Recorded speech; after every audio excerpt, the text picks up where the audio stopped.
to the webinar. And we've got a fabulous topic for everyone today. And it's building an effective program to work with the hyperscalers. I've got a couple of housekeeping things just before we start. But basically, got some great people to talk about the topic. A reminder to everyone, Channel Focus, the agenda is launched. We already have the first 15 to 20 speakers, and they are fabulous names on the agenda. And Channel Focus this year is going to be in wonderful Dana Point from the 7th to the 9th of October. And if you register now, you will save $800, making the registration just $14.95. So feel free to click on the QR code. That will get you a very special rate for attendance at Channel Focus. So I'll leave that up for just a second. Click on that. And okay, we can move on to the next slide. We have a wonderful Women's Leadership Council meeting on June the 26th. Registration is free, and it is a fabulous women-only virtual event. So look forward to seeing everyone there. And the Women's Leadership Council will also have an in-person meeting at Channel Focus on October the 7th. And they will have a gala dinner on October the 8th, which will be part and parcel of the registration for Channel Focus. So moving on. We have three fabulous panelists for you today. Just before I introduce them, please do get involved. We want your thoughts, your input. We're all working with the hyperscalers at the moment. We're all trying to make it work. We've all got different experiences working with them. So I'd love the audience to chip in, get involved in the chat, give us your experience, tell us what you're finding. And also, this is about a communal effort. Tell and help your fellow attendees in terms of what they should be doing in terms of building and working with the hyperscalers. But I will now introduce our panelists. And our first panelist is Trevor Burnett, and Trevor is the VP of Marketing with InPartner. He's been with InPartner for 10 years, and with 15 years experience in the channel space, Trevor's built a deep technical and business expertise. He's developed custom partnerships and automation to strategize solutions for literally hundreds of companies. As the host of InPartner's popular masterclass series, Trevor regularly shares cutting-edge trends and technologies of partner ecosystems, guiding professionals to maximize their channel revenue. Trevor, tell us briefly about InPartner. Yeah, thanks, Rod. You made it sound so natural, that intro. I appreciate that. So, yeah, I've been with InPartner for 10 years. Like you said, we are a PRM platform and have gone through somewhat recently the long, arduous process of being listed on the Azure Marketplace. And so I'm here to tell kind of the war stories of what that was like and how we're using it and see if we can help others in that regard. Excellent. And our second panelist is Harbinder Kira, and Harbinder is the CEO and president of Mind Matrix. He's a visionary entrepreneur with over 28 years of experience in founding and leading successful companies. He's currently the CEO and president of Mind Matrix, and among the other companies he's founded are RE Back Office, Vectra, and Hyperbridge AI. He also serves as an investor and board member at BlinkLink Inc. He's got a deep expertise in direct and channel sales enablement, leveraging AI and cutting-edge technologies to drive innovation and growth. He's published extensively in IEE conference proceedings and has presented at numerous conferences in the fields of wireless and high-speed networks. So Harbinder, tell us a little bit about Mind Matrix. Thank you, Ron. Nice intro. So Mind Matrix, I started almost 28 years ago. So we provide partner relationship management platform.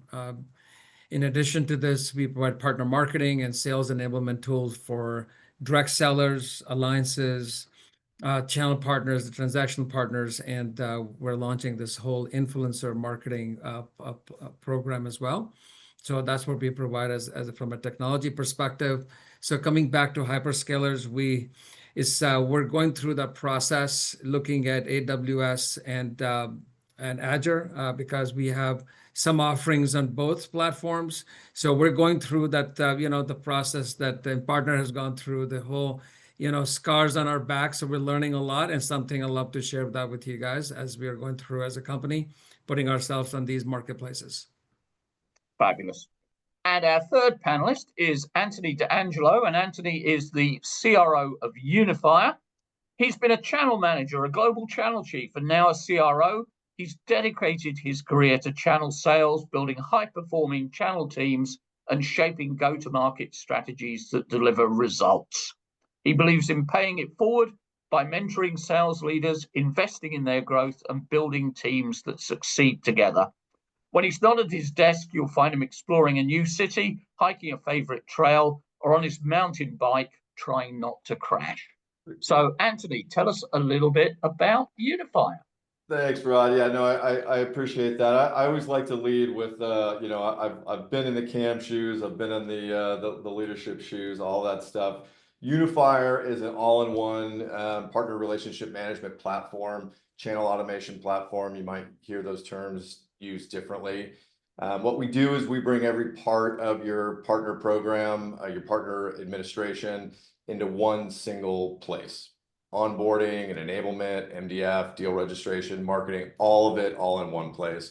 We layer on top of that AI and real-time insights, so really deep reporting capabilities so that you can move faster, you can make better decisions, and it makes it easier for the partners to do business with you. So from our perspective, the primary promise is unify your partner go-to-market, automate the work of you and your teams, and scale your ecosystem with confidence. So that's kind of it in a nutshell. Oh, so I thought we'd start by asking everyone just where are you with your hyperscaler program? So we're going to put up a quick poll, and if everyone could respond to that.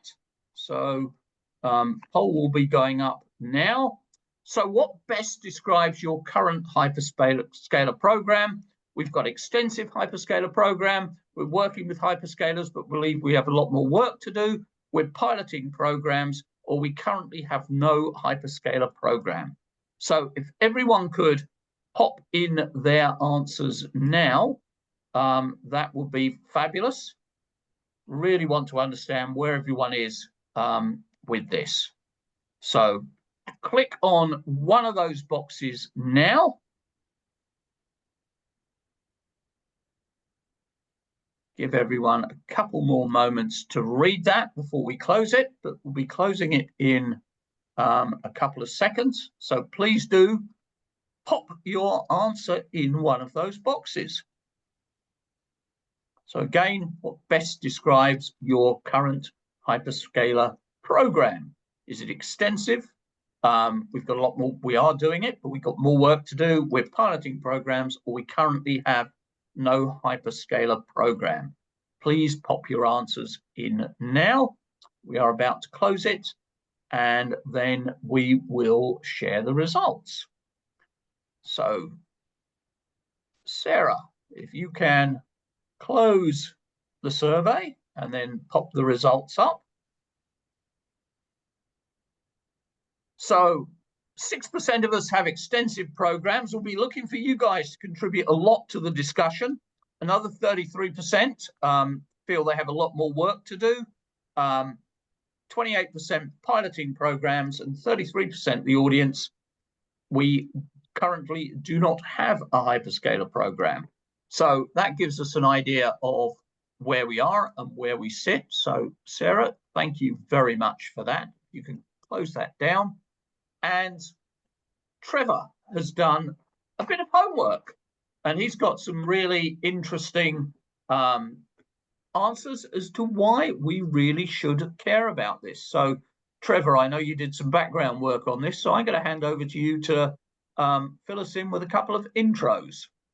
Yeah, I just figured I would kind of level set of why is it that we're hearing about marketplaces or these hyperscaler marketplaces so much recently. And so found some great statistics from Canalys or Informa or TechTarget, whatever they're calling themselves these days, wherever Jay McBain works, that place. And they say that more than 50% of hyperscaler marketplace sales will be via channel partners by 2027. So within 2 years, over half of all the sales will through channel partners will be through the hyperscaler marketplaces. And then sales of third-party vendor products through hyperscaler marketplaces will exceed $45 billion this year by the end of 2025, and then $85 billion within 2 years. And then last one is cloud-related spend through marketplaces saw a 44% year-over-year increase, with 71% of channel ecosystems seeing it as a growth opportunity to accelerate business, streamline sales processes, enhance customer engagement. So a lot of exciting growth and opportunity there. And that's why it's a hot topic today, and why it's important to not only get your own strategy of getting on there. It was interesting to see that poll ourselves. We're in that second category of, yes, we're on there, but we know we need to do better.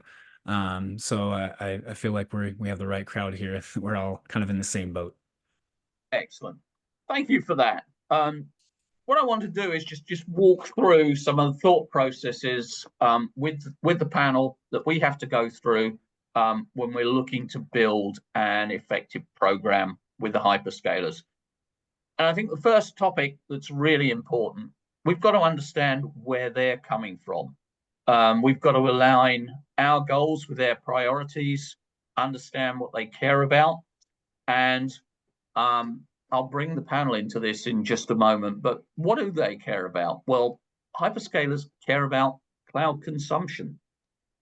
So if you can offer that as a driver, that's a really good start point. You'll see basically AWS and others saying, yes, you can just buy software off the platform. It doesn't have to drive consumption.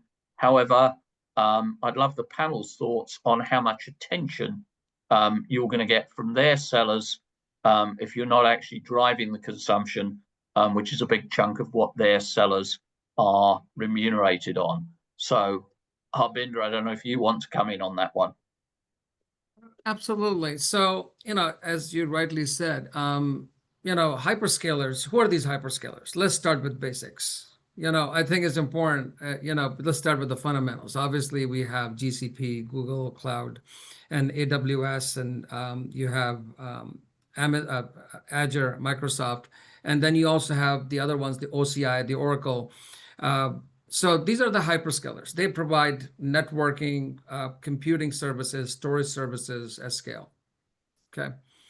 And now their biggest, obviously, they have sellers, internal sellers, and from their perspective, they want to make sure that any application, the applications they're hosting, running, or working with, they're actually increasing the consumption of their cloud.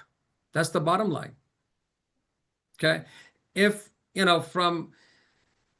want to have their sellers engaged to sell your product or co-sell, ultimately it should somehow benefit them, increase their computing or storage or any of those three elements.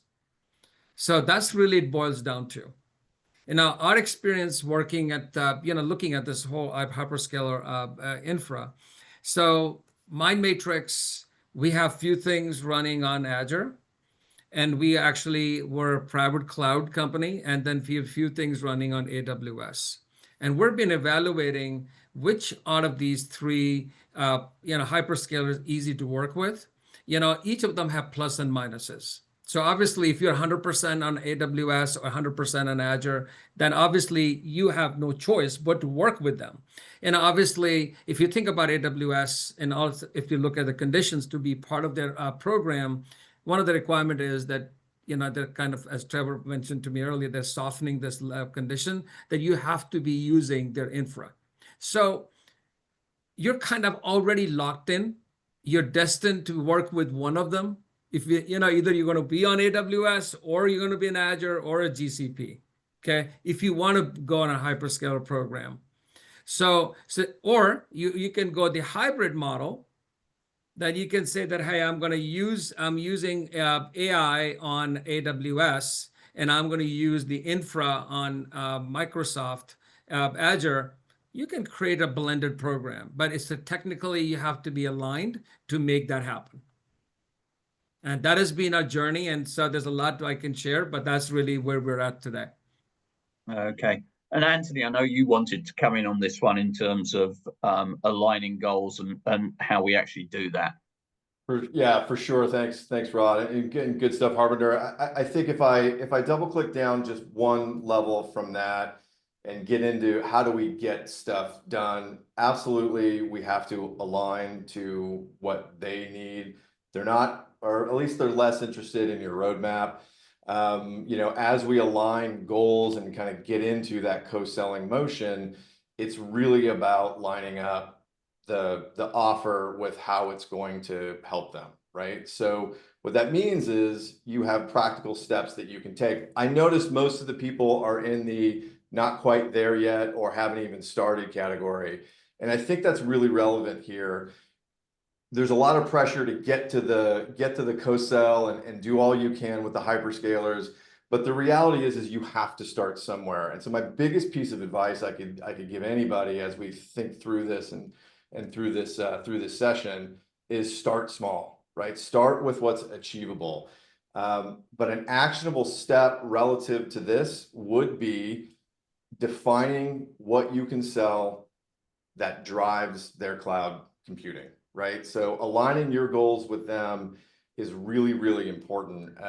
Pull your top 10 customer use cases, figure out which ones align to that. And if none of them do, you're somewhat at a disadvantage, but the more you can align to that and focus on that, it really, really important. And I think really starting small is where I would say is really important to keep in mind.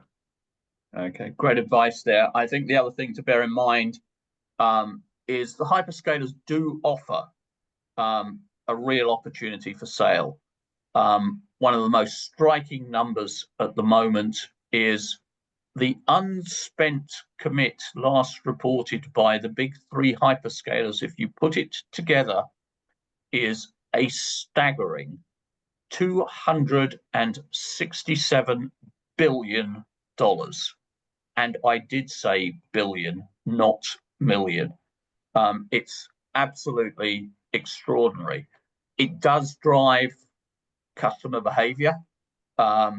If a customers are beginning, one of the complications at the moment is, absolutely agree with the panels, start small, but ask your customers where their commit is, and you are probably going to be driven to multiple platforms. And we'll talk about this a bit later in the session over time, because customers are making buying choices based on the commit they have with the different platforms.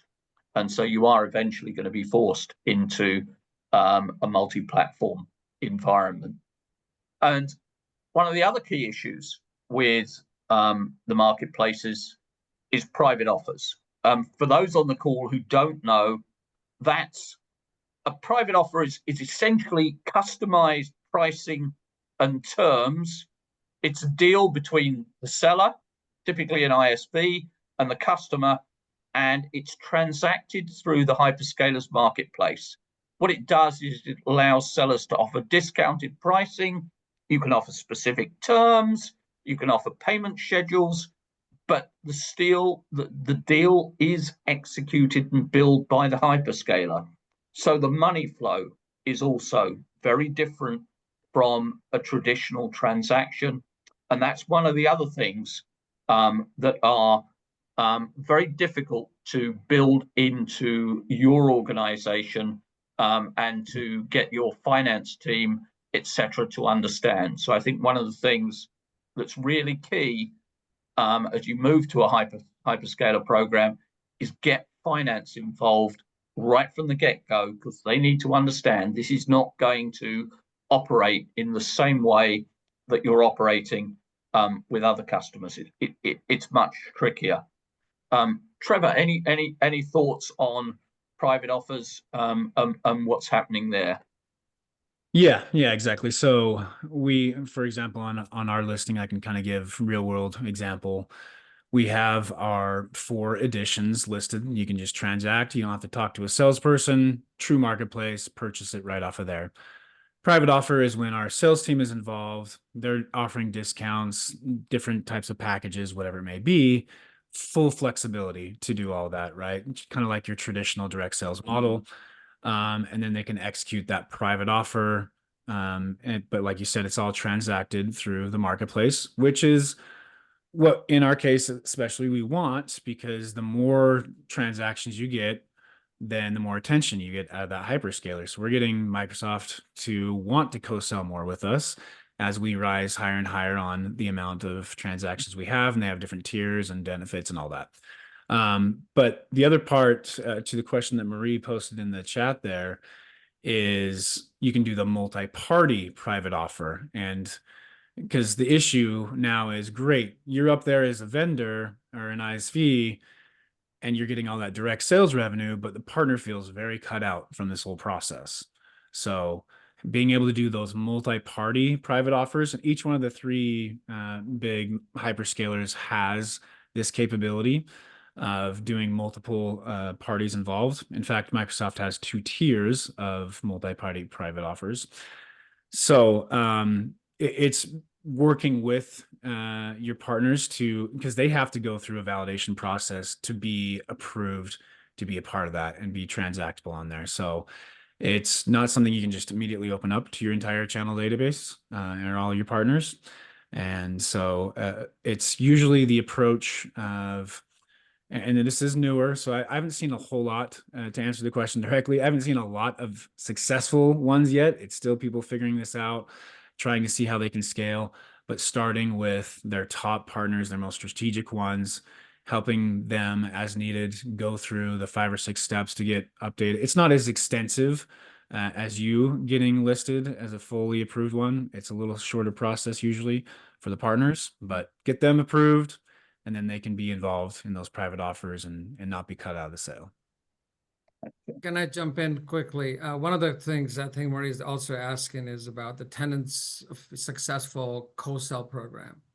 I would say from our perspective, my perspective is the transparency, everybody on the same page, visibility across the board. So everybody knows where they stand. The other part is the attribution. So on a co-sell, and you may have some influence partners, and then you have, partner source leads, and depending upon who's contributing at what stage. So making sure there's a proper attribution across the board, and at the opportunity level, you're capturing that attribution. So depending upon what the influence is, and making sure that everybody's on the same page. So I would say the transparency is the key, and everybody understands where they stand as part of the process. So one of the quick things I want to add, Rod, is, based on looking at AWS, Azure, and GCP, I can tell you what my personal preference is, who seems to have better system in place already. AWS obviously has done a fantastic job. And, AWS has this program called ACE program, where it allows partners, ISVs to register opportunities. And they have also done account mapping and planning back end. So it's like you give to get. So more opportunities you can register with the hyperscalers, as what Anthony, the point, more you bring to them, so more they're more excited to work with you guys, and that is the key. You have to give them something. So you have an opportunity, more you have, but if you don't have anything, there's the flip side to working with hyperscalers. And I was telling Rod, it's tough. It's not just getting on a marketplace, that's a one experience, And then enabling and working with them, that's another experience. So that means your whole organization should be aligned to work with the hyperscalers. So it's a job. So I I know it always brings think of the exhilaration. So go ahead. I always think of the why in the first step, like just really quickly, like why is it important? It's because, this is going to accelerate your deals. For the folks that aren't, progressing in this quite yet, the first objective is just capture some deal acceleration by way of that unspent, commit. That's it. Like worry about co-sale and all that stuff down the road. You really just want that. And, from my perspective, the private offers is the best way to be able to do that. Yeah, there's some co-sell consideration in there, but don't over engineer it. Just take a look at, one customer that might benefit from this, create a private offer and, and go forward. You don't need to be stalled by the weight of all of this. Excellent. And Trevor's giving some great answers in the chat. So if I can bring you into that, Trevor, and just share those with the audience, that would be great. Yeah, sorry, just chatting away with Marie there. So yeah, it's like I was saying, she's seeing the same thing as I was talking about, that it's tough to scale quickly with that co-sell with partners because of that dependency on having the partner be validated on the hyperscaler. But ideally, that's just a initial roadblock, and more partners as we go into the future catch this vision, know that it's important, and you'll be able to scale a lot faster as those folks are in the next year or two adding themselves, and you don't have to worry about that part. Okay. And I think that the third piece here is engaging the hyperscalers field sellers. They have thousands of them, literally. Yes. And it's really important that you bring those guys on board, you get them engaged. And Trevor, I've got you front and center on screen at the moment. So Sure. What are the things people need to be doing in order to make that happen? Yeah, as Harbinder and I were talking about this before, having an inside man really helps, right? You should have an ISV manager or somebody that's your advocate on each side. We have our Microsoft rep that kind of guides and says, well, we need to have a one pager, we need to have these materials, so you can enable these hyperscalers to know how to pitch and talk to you. But just providing those materials isn't going to get it done. It's really maybe a bit of a chicken and egg, but you have to just start getting those transactions on there. So you're going to have to be doing the vast majority of the lifting to start, at least, depending on the size of your company. But as you can get their attention by, look how much we're transacting already, then it helps promote your case a lot more. But it's nice, honestly, with, like you said, there's hundreds of billions of dollars of just money sitting there. So from an ISV perspective, it's really easy to get our direct sales team involved in wanting to transact and push our customers and prospects and everybody to transact there, because you're bypassing trying to get budget and trying to go through all the hoops and the red tape, because it's usually like, oh yeah, we have some leftover credits, we can just purchase you with that. Mm-hmm. Harbinder, any thoughts on that one? I mean, obviously, one of the key things is they're not sitting there as charitable organizations, the people you're trying to deal with. They're their field sellers. They've got a quota. They've got to meet that quota. And so one of the key things is understanding how you can work with them to make that happen. But I know you had some thoughts also about bringing someone in, exactly as Trevor was saying, to help really understand how the process works. I would say yes. Hire somebody from AWS, or if you're going to go with Azure, just have somebody work for you. So who's been with AWS, who knows the inner working, the relationships, all the connectivity within the organization. Go and hire somebody. That's like a fast pace. That's the step number one I would do. Number two, align, all these hyperscalers have many programs, and these programs are changing literally every quarter. There's something or the other happening. Make sure you're aligning with, what's happening with their hyperscaler programs. That's another thing. Then is promotion. So obviously you can co-promote with them, and they have a lot of these promotions. But also, as from an outside perspective, as like our clients who are on a hyperscaler program or a hyperscaler, they're asking us to co-marketing, just having the tools to amplify that they're on AWS, and promoting on social, or amplifying that they're on AWS. That also helps to increase the visibility. Other people see it, and that's another way of doing it. So obviously, and then everybody has their opportunity registration program. Start with, something, registering some of the opportunities, so that creates a visibility across their internal ecosystem, exactly that there's an opportunity being created. Then you can, so that's a couple of these simple strategies that you can adopt. Can I jump in real fast, sir? I think I'd be remiss if I didn't give a shout out to Jui Saha, just jumped into the comments there. She was the person that we hired, that like Harbinger recommends. We hired her. She had a Microsoft pass. She's doing a consultancy now. We would have been lost without her. So just having a consultant that helps get you through all those hoops and getting listed on the marketplace is essential, I'd say. Mm-hmm.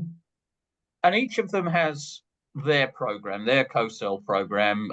AWS has ISV Accelerate, Microsoft has co-sell Ready, Google Cloud Partner Advantage. And as Harbinder says, they're changing all the time. They've all got partner development managers or partner success managers. How do you engage with those guys?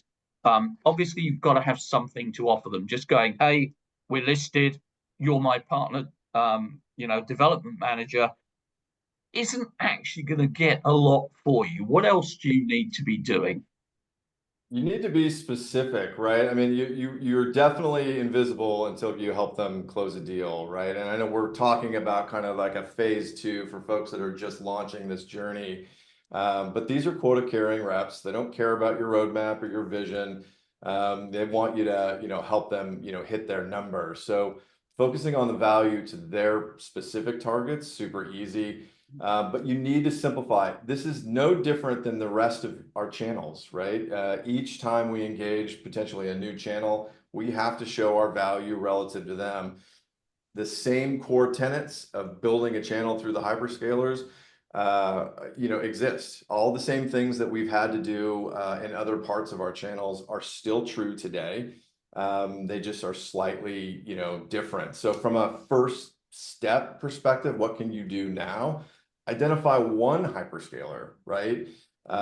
With a target account. Know something that is a target account, one hyperscaler, something that's going to drive, computing, for example, for them, and start there, like to the tenet of starting small. That's a perfect thing to do. And I think the mistake to avoid is don't show up with a generic deck, right? Be really clear about the value you can both drive. And I'd say if you can bring in a co-sell partner as well from your extended channel to do all of that at one time, even better, right? This is a great opportunity for your entire channel. But start with one, with a real value prop, a real opportunity, and something meaningful. Every journey starts with that first step, right? So, and I think that's really about kind of creating that momentum. There's nothing more exciting for a hyperscaler than you walk in and say, we've got a great deal in the offing with company X, and they have Y commit to you guys at the moment. That's, hey, this sale is going to happen.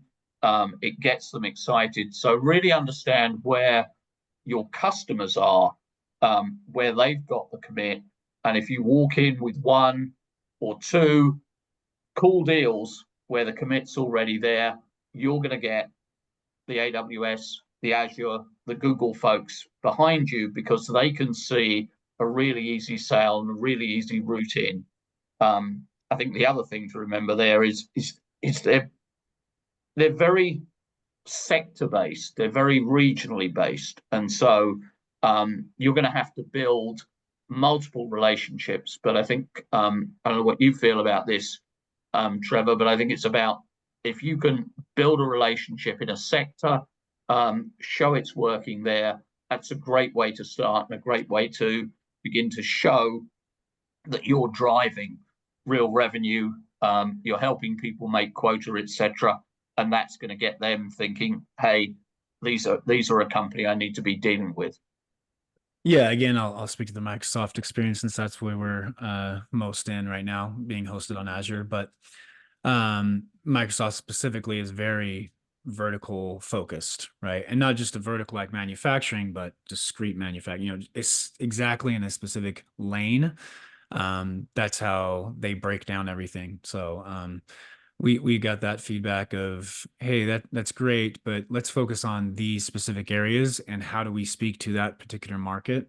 That really helps get their attention. And honestly, I think it was part of the whole validation process that it was required to provide these types of materials from a general sense. They had their templates we had filled out, the one pagers and whatnot. But then the additional steps we're doing is, okay, now how do we go to market for those specific verticals? Rod, can I say something quick? You know, this is for the audience. You know, when I signed up for this webinar and I said, you know, I'm actually a student myself on this webinar. I'm learning from the panelists and everybody who's on the webinar. This is something that we're going through as a journey, and we're not the expert. I'm not the expert. There are a lot of scars that I'm going through. And, you know, based on your poll, they're like 7-8% of folks are already in hyperscalers. I think I'd love to know from those folks what they have done to drive the engagement with internal sellers at these hyperscalers. I think tactics that they want to share with all of us, that's something that I can learn from them. So love to hear. If you guys please go and post. It's typically the other way around on the webinar, but I'd love to see what you guys have done. So that'd be very helpful for me personally. I think this is one of those where everyone's learning together, Harbinder. So if anyone wants to drop something in the chat, something that they've done that's been successful, something that perhaps hasn't been successful, and why, would love to hear your thoughts and comments on that one. I think one of the key things here is too often we just pop our standard channel account manager and go, okay, you're now responsible for AWS, you're responsible for Azure, you're responsible for Google Cloud. They need a lot more help than that. And Anthony, I don't know whether you want to comment on some of the things you've done to bring your guys up to speed so that they've actually been able to really engage and talk in the right way and understand more about what's required by the hyperscalers. For sure. Yeah, look, and Harbinder said it really well, right? Like, so everybody's kind of learning and it's evolving in real time, right? What we think it is today and what it takes to be successful might even be, you know, different down the road. But if I think of what I've done as a channel chief at other companies and what we're going through specifically now, it really is, you have to dedicate resources to this. I think whatever the initiative we have as channel teams, regardless of the size of company, the things that break down, they break down because we bit off more than we could chew. We didn't necessarily focus on it and we didn't dedicate resources to it. So I think when it comes to that, this is no different than anything else. It's just at scale. So everything is slightly different. Yes, your value proposition is still the same, but the training and enablement has to be about how it drives compute. You know, Trevor, Harbinder, Rod, you brought up kind of the segment specific stuff. It requires you to do a lot more from an enablement perspective. And that's going to mean you need people, a tiger team. For a small company, that could be one person. For a larger company, it could be a specific team. But recognizing that this is not the same as all the other transactions that we've done, but there's huge upside is really, really important. So, you know, getting some of those narratives down and then pushing them out through your team, but having ownership really is the best place to start. Trevor talked about going through the process. I'm betting everybody has this experience. Your expectations are up here. And as you go through the process, what you think you can get done in the next few quarters starts to come down, but it's still a huge opportunity. Just really important to kind of keep it in perspective and be specific. You know, the challenge is what I see, Anthony, is like the channel partners, you know, like, okay, I got these 40 partners, you know, their names and people. Yeah. The sellers at AWS are invisible to us. Yeah. Wish I can find a list of these sellers and figure out how I drive engagement. You know, and that is the biggest challenge. These people are invisible. You know, that's the biggest challenge. So then you have to go through all those different channels to find them and drive the engagement and to find different ways. So sure. Yep. And look, Trevor brought up getting some help from folks that kind of do it. There's partners out there that help, right? There's kind of experts and consultants that are out there to do that, take advantage of it. I think Trevor, hiring somebody specifically, fantastic idea. And just getting your sellers, when they're talking to prospective customers, to ask the question, have you got a commit to any of the hyperscalers? If the answer is yes, then that puts you in a really good place, particularly if there's a lot of compute that sits behind the deal. And too often our own people are not asking that question. I think the other key is one of the things I've seen people struggling with, I'd love to have the panel's view on this, is to start with, a lot of it is share shift. It's not brand new deals. You may well see, as you move into the hyperscalers, things like distribution revenues going down. Because yes, you're taking deals through the hyperscalers, but you're taking deals that might have gone through distribution otherwise. So I think you need to prepare the organization, your organization, for what's actually going to happen. And the reality is the customer's going to buy where the customer chooses. You're not going to force them back to distribution. If they decide they've got to commit and they want to go through the hyperscaler, that's what's going to happen. But it's not all, wow, I've got an extra $10 million worth of deals. That's 10 million extra. It may well be $1 million extra. And by the way, 9 million has just dropped off what I've previously been selling through distribution. So a lot of it is share shift. And Anthony, you're straight in front of me. I don't know whether you want to comment on that. Yeah, no, yeah, for sure. I mean, it is a certain risk, but we are all evolving, right? And the deal acceleration upside, the expansion upside, is the mitigating factor to this. It's going to require us to change our mindset.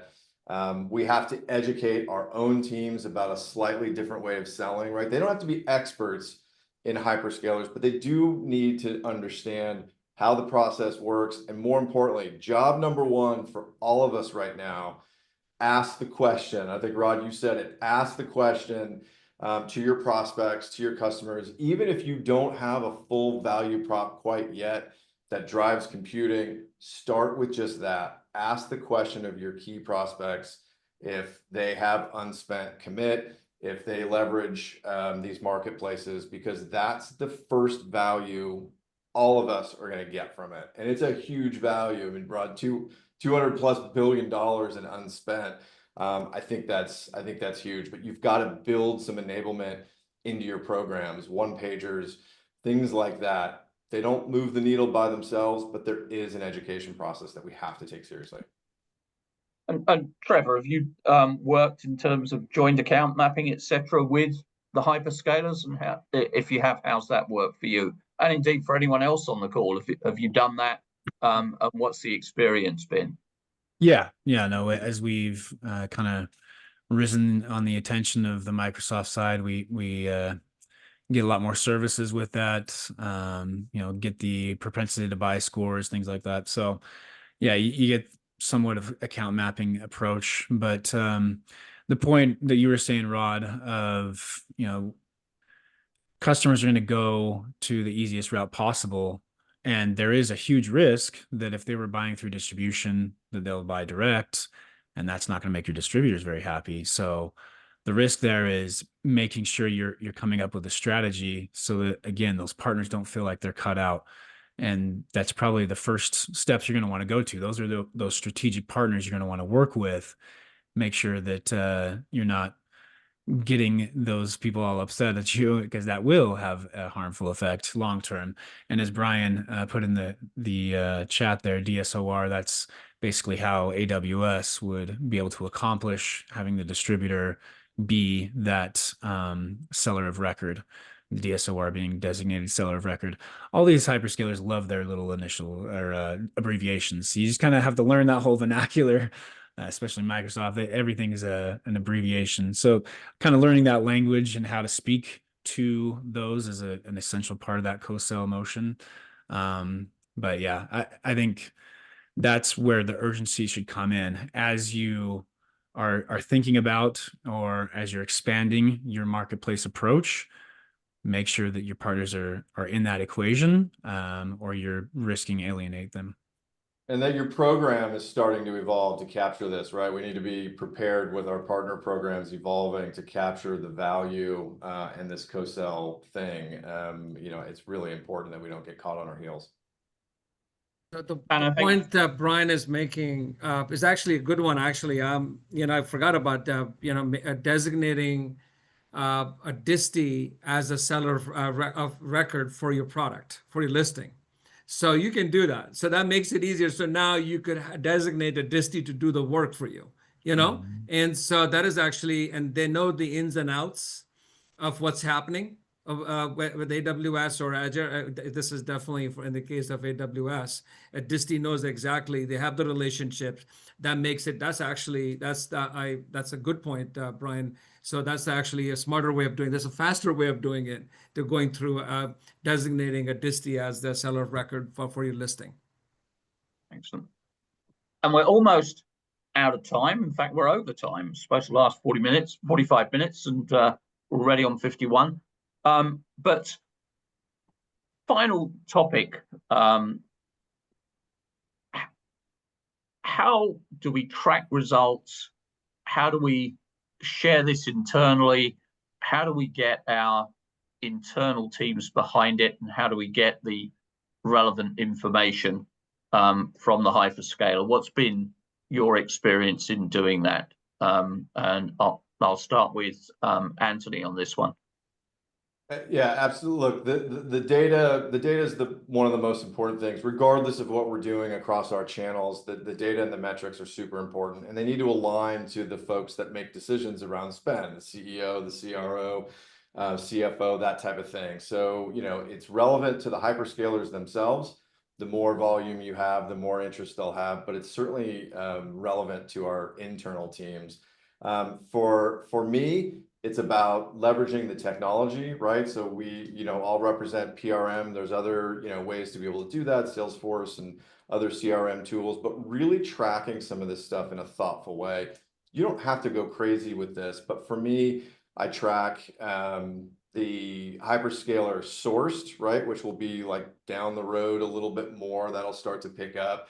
But right now it's around hyperscaler accelerated deals and hyperscaler influence deals. Like that is a really, really good place to start, build some momentum. There's lots of other metrics, and I'll let some of the other folks talk about some of those, but really understanding how this is impacting your channel is important, not just for them, but for your own, you know, executive team, so that you keep getting money and resources to make this a success. Trevor, thoughts on that one? Yeah, I think the strategy and aligning internally is super essential.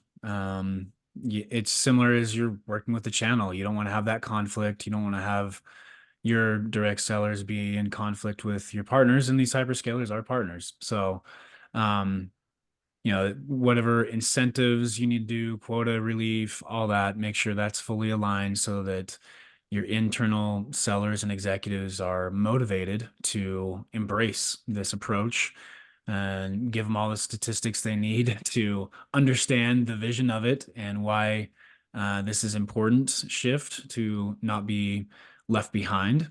But yeah, for us, it made a lot of sense. It was obvious that we're removing those roadblocks in the purchasing process, being able to tap into those MAC credits or the leftover spend that people just have on the table ready to go. And then of course the hyperscalers usually have instead of programs themselves. So the more you transact through that, they'll give you some MDF or, you know, additional motivations. So there's a lot of baked in incentives with each program. It's just organizing that, aligning the strategy, making sure everybody's bought in. Fabulous. Harbinder, any final thoughts? No, I agree with Anthony. I'll say, and what Trevor pointed out, is actually is a lot of internal alignment of teams. You know, for me personally, is educating our team members what the hyperscalers, how they're going to accelerate the deal, how we attributing it, how we capturing the attribution. So what we're trying to do with the clients who are actually already in hyperscaler program, attribution. You know, influence, as Anthony pointed out, source versus influence, and influence could be many types of influence. So, you know, and that is, and you have multi-parties attached to the influence. And some may be just opening the door, some may be helping you close it, maybe find a part, you know, helping you in some parts of the attribution. So capturing that. Now, a lot of these hyperscalers, they give you generate a lot of reports for you. You can download the report and you can see what the status is.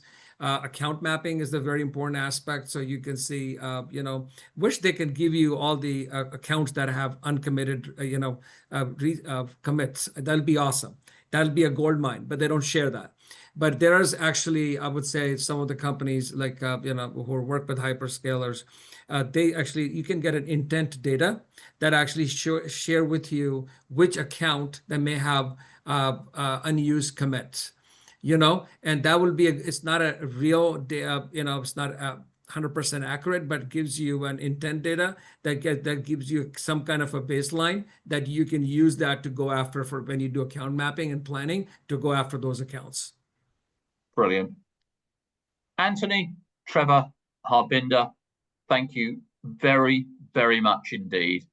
And as we close, basically, you'll see a survey coming up. Please spend time.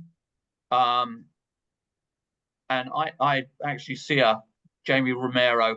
I have an interesting document on the money flow for private offers. So I will share that with you after the call.